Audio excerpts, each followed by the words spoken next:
네, 오늘 7월의 마지막 수요일인데 너무나 행복합니다.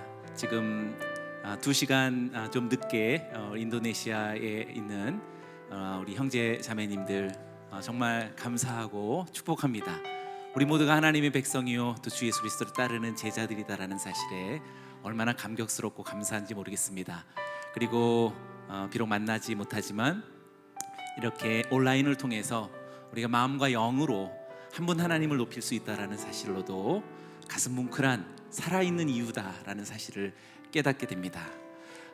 우리가 한 분 하나님 때문에 이렇게 피부도 다르고 언어도 다르고 너무나 먼 곳에 떨어져 있지만 또 시간마저 다른 그런 각자의 인생을 살지만 우리는 하나님의 나라를 공통으로 살고 있다라는 사실에 놀라운 행복이 아닐 수 없습니다.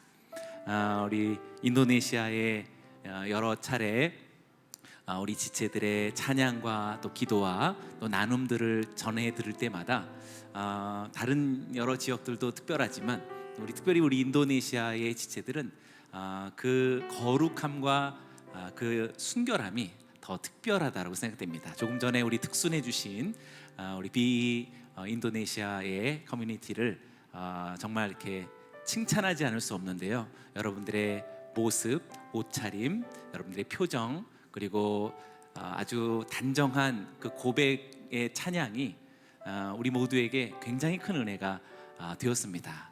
여러분들의 하나님 앞에서의 그 깨끗함과 그 순결함 또 그 거룩함을 계속해서 자라가게 하시고 여기 우리 있는 우리 한국의 많은 교회와 우리 성도들에게도 큰 영향을 줄 수 있는 여러분들이 되기를 원합니다.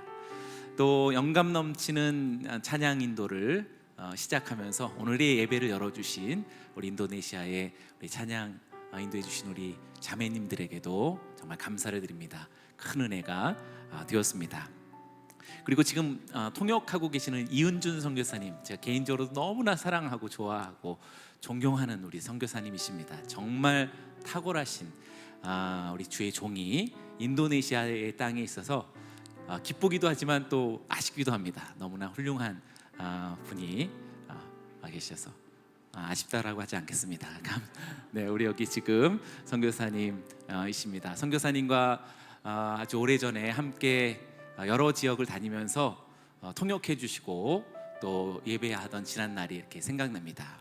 그리고 인도네시아의 우리 성도님들이 얼마나 성령 충만했고 얼마나 하나님 앞에서 정성을 다해서 예배하는지 지금도 잊을 수가 없습니다. 그래서 여러분들 속히 우리 인도네시아에 얼른 가서 여러분들과 만나 우리 함께 같이 예배 드릴 날을 손꼽아 기다립니다. 더불어서 우리 봉해남 선교사님, 강성자 선교사님은 제가 만날 때마다 존경하지 않을 수 없습니다. 이렇게 연세가 많으심에도 불구하고 바쁘다 하시거나 또 어렵다고 하시거나 그런 적 한 번도 없으십니다.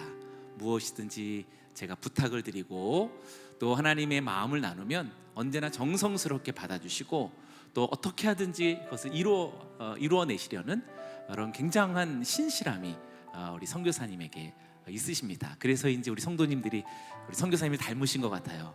그래서 정성스럽고 뭐 하나 그냥 대충 하지 않고 정성을 다해서 하는 모든 삶이 예배가 아닐까 생각합니다.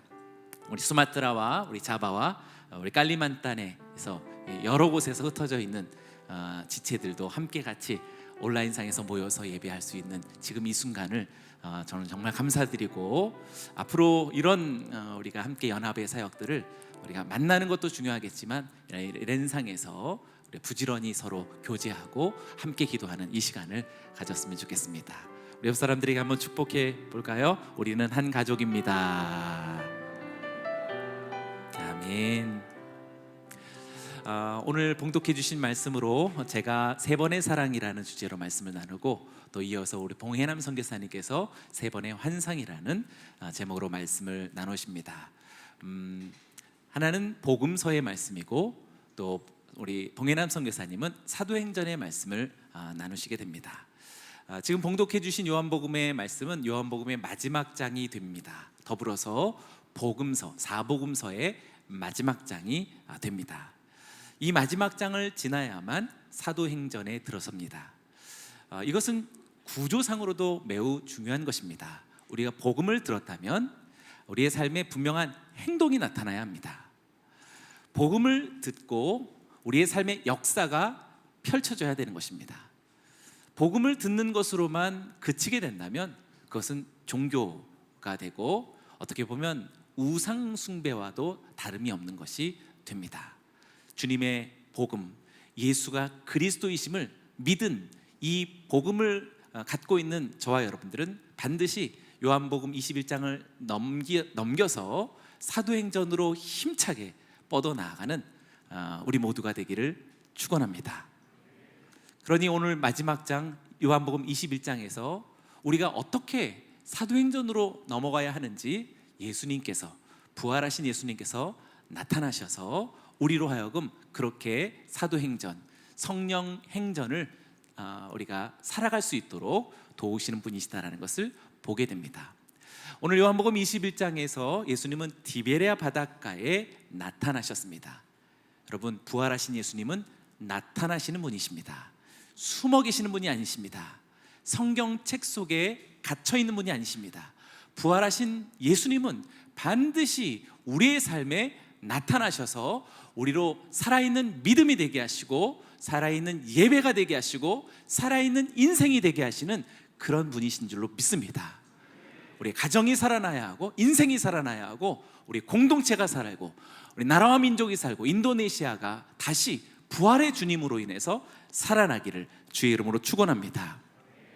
그래서인지 오늘 요한복음 21장이 시작될 때 부활을 경험한 베드로임에도 불구하고 나는 물고기 잡으러 가겠노라 라는 그런 이야기로부터 시작되는 것이 특별합니다. 그것은 마치 부활을 경험한 성도와 교회임에도 불구하고 아직도 여전히 물고기 잡는 생업이 삶의 중심이 되어 있다라는 사실을 상징하는 것과 같습니다. 물고기 잡는 것이 중요하지 않다라는 것이 아닙니다. 중요한 것은 그것이 삶의 목적이 될 수는 없다라는 것입니다. 우리의 삶의 목적은 분명히 무엇인지 예수님께서 알려주시고 가르쳐 주시기 위해서 요한복음 21장 마지막 장에 나타나신 것이라고 할 수 있습니다. 부활하신 예수님은 나타나셔서 153마리의 물고기를 잡게 하시는 기적을 경험하게 하셨습니다. 그런데 지금 이 사건은 기적을 보이려는 것이 목적이 아닙니다. 예수님께서 무엇인가를 기억나게 하시려는 목적으로서 153마리나 되는 엄청난 고기를 낫게 하는 큰 기적을 경험하게 하셨던 것입니다. 처음 베드로가 예수님을 만났을 때 예수님은 베드로에게 내가 너를 사람 낚는 어부가 되게 할 것이다 라고 3년 전에 그렇게 말씀하셨습니다. 그 사명을 기억나게 하시려고 물고기를 엄청나게 많이 잡게 한 것입니다. 이 사건은 베드로로 하여금 부활을 경험한 성도들이, 부활을 경험한 인도네시아의 성도들이, 부활을 경험한 우리 한국의 성도들이 이제 생계를 목적으로 살아가는 삶이 아니라 주님께서 우리에게 주신 사명을 목적으로 하는 삶을 살아가도록 나타나신 분이시다라고 말할 수 있겠습니다. 오늘 예배를 통하여서 우리 인도네시아의 성도들과 우리 한국의 성도들 모두가 다 먹고 살아가는 생계가 온통 우리의 삶의 목적이 되는 것이 아니라 내가 너로 사람 낚는 어부가 되게 할 것이다 라는 사명을 목적으로 살아가게 되는 놀라운 변화가, 또 새로운 성숙이 오늘 우리들에게 있기를 주님의 이름으로 축원합니다. 베드로의 사건 이후로 이제 사도행전이 펼쳐지는 것은 결코 우연이 아닙니다. 아까 얘기한 것처럼 요한복음 21장에 이 사건이 종료되어야만 사도행전 1장에서 베드로가 어떤 사람으로 나타나는지 오늘 우리들에게 보여주듯이 요한복음 21장에서 여기는 저와 여러분들이 오늘 말씀을 가지고 사도행전에 바로 그 베드로, 바로 그 사도, 바로 그 교회가 되어져야 할 줄로 믿습니다. 새벽 바닷가에서 조반을 먹고 난 이후에 주님은 베드로에게 3차례 질문을 하셨습니다. 질문은 세 가지를 하셨지만 주제는 오직 한 가지였습니다. 바로 사랑입니다. 주님이 우리들에게 원하시는 것은 열정적인 사역이 아닙니다. 주님이 우리들에게 원하시는 것은 대단한 헌신이 아닙니다. 주님이 우리들에게 원하시는 것은 진실한 사랑입니다. 사랑하는 여러분, 저와 여러분들이 오늘 진실한 사랑을 회복하기를 원합니다. 그렇다면 어떤 것이 진실한 사랑일까요? 오늘 이 세 가지 질문을 잘 보면 똑같아 보이지만 첫 번째 질문이 다른 두 가지 질문과 조금 특별합니다. 첫 번째 질문만 따로 떼어서 한번 보면은요, 이렇게 말하고 있습니다. 내가 이 사람들보다 나를 더 사랑하느냐? 내가 이 사람들보다 나를 더 사랑하느냐? 두 번째, 세 번째 질문보다는 첫 번째 질문이 좀 다른 것은 이 사람들보다 더라고 하는 그런 표현이 담겨져 있습니다. 이 사람들보다 더라고 하는 것은 무엇을 의미하는 것일까요? 성경 원문을 잘 들여다보면 이 사람들보다라고 하는 것은 세 가지로 요약할 수 있겠습니다. 베드로는 지금 이 사람들을 사랑하는 것보다 나 곧 예수님을 더 사랑하는지를 묻고 계신 것이라고 말할 수 있습니다.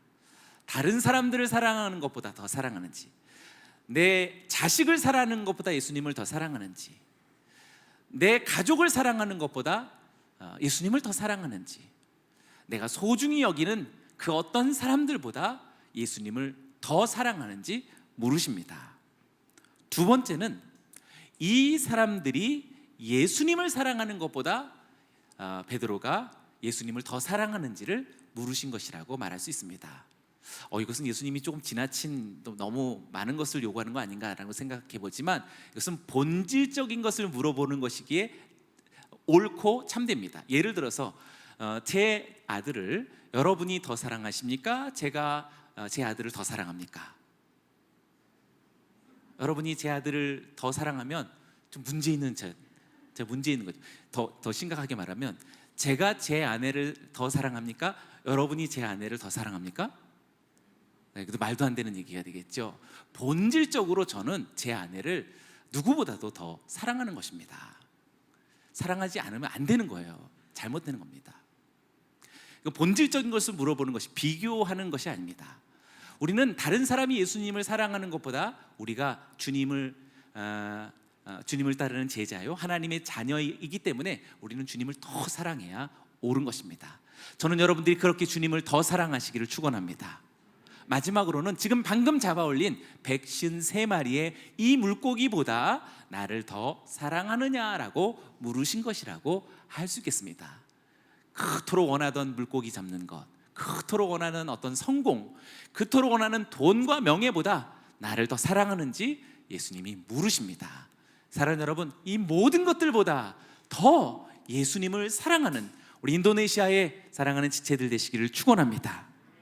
부활하신 예수님께서 이제 복음서를 떠나 사도행전으로 나아갈 때 우리가 가져야 할 회복의 첫 번째는 예수님을 더 강력하게 최고의 사랑으로 다시 사랑해야 된다라는 사실입니다. 우리 모두가 그러한 사랑으로 오늘 이 저녁 다시 주님 앞에 서약하고 다짐하게 되기를 축원합니다.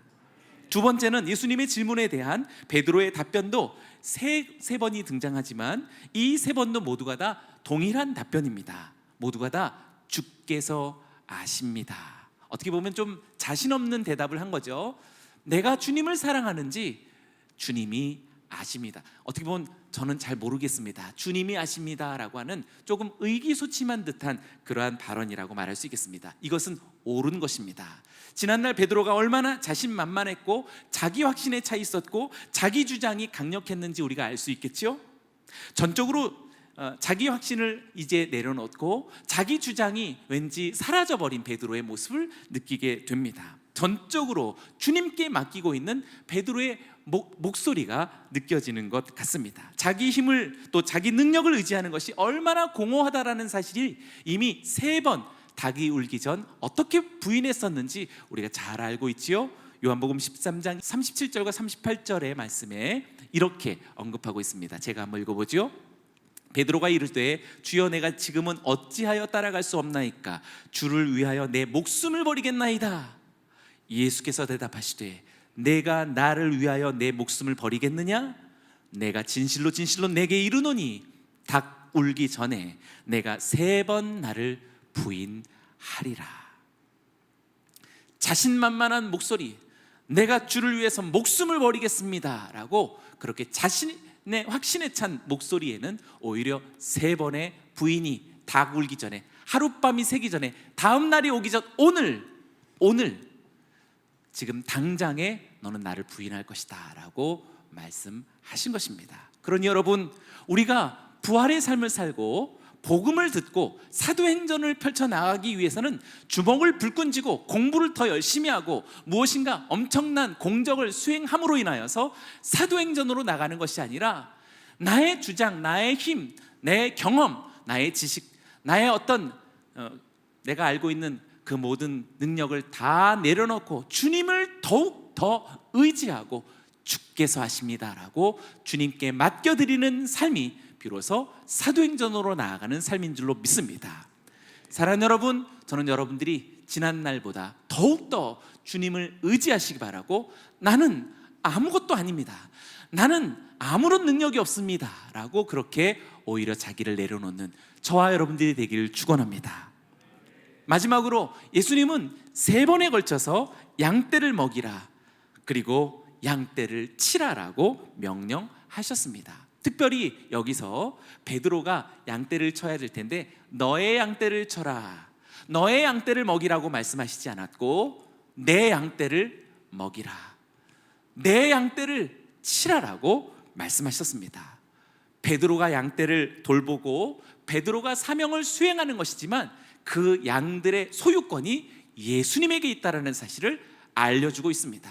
그러니 우리가 얼마나 두렵고 떨리는 마음으로 그 양떼를 쳐야겠고 목회자의 이 직분을 감당해야 하겠습니까? 주님의 것을 감당하니 나의 것이 있지 않고 내 고난이 있지 않다라는 사실을 알게 됩니다.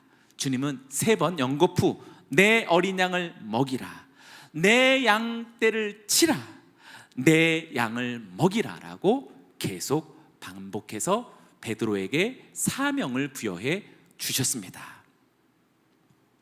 3번 실패한 베드로였지만 그래서 절대 사도행전으로 넘어갈 수 없는 아주 무익한 인생이었고, 그리고 물고기나 잡으면서 지난 날들처럼 살아가야 할 그러한 베드로였지만 다시 베드로를 불러내서 그를 주님을 따르는 사도들의 대표로 복직시키는 너무나 눈부신 장면이 요한복음 21장이 됩니다. 하나님은 이렇게 실패하고 넘어진 자를 일으켜 세우셔서 찬란하게 들어쓰시는 멋진 하나님이십니다.